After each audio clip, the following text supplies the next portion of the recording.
நான் ஒரு குருவினால் வளர்க்கப்படாமல் பல குருமார்கள் தங்கள் வாழ்க்கையையே அவர்கள் மொத்த தவம், சக்தி, அருள் அனைத்தையும் எனக்கு என் மீது அருளாய் பொழிந்தார்கள். அதனாலதான் எப்பவும் நான் குரு பரம்பரைனே சொல்றேன்.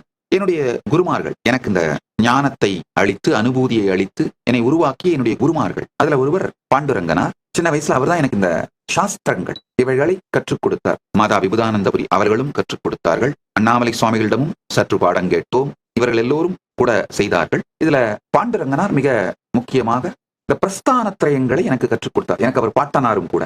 கோவில் தான் வகுப்பெடுப்பார். எனக்கு இந்த பிரஸ்தானத்திரயங்களை பற்றி தொடர்ந்து வகுப்பெடுத்துக் கொண்டிருந்தார். உதாரணத்துக்கு உபனிஷதத்தோட ஒரு கருத்தை எடுத்து அந்த உபனிஷதம் அந்த கருத்தை விளக்குவார். பிறகு சங்கரர் அதை எப்படி விளக்குகிறார் என்று சொல்வார். ராமானுஜர் எப்படி விளக்குகிறார்னு சொல்வார். மத்வர் எப்படி விளக்குகிறார்னு சொல்வார். ஸ்ரீகண்ட சிவாச்சாரியார் அவருடைய பிரம்மசூத்திர பாஷ்யங்கள் அந்த கருத்தை எவ்வாறு விளக்குகிறார்னு சொல்வார். இந்த மாதிரி பல்வேறு ஆச்சாரியர்கள் எவ்வாறு விளக்குகிறார்கள்னு சொல்வாரு. நான் அப்புறம் அவர்கிட்ட கேட்பேன், யூசுவலா இதுல பரம சத்தியம் எது, உண்மை எது?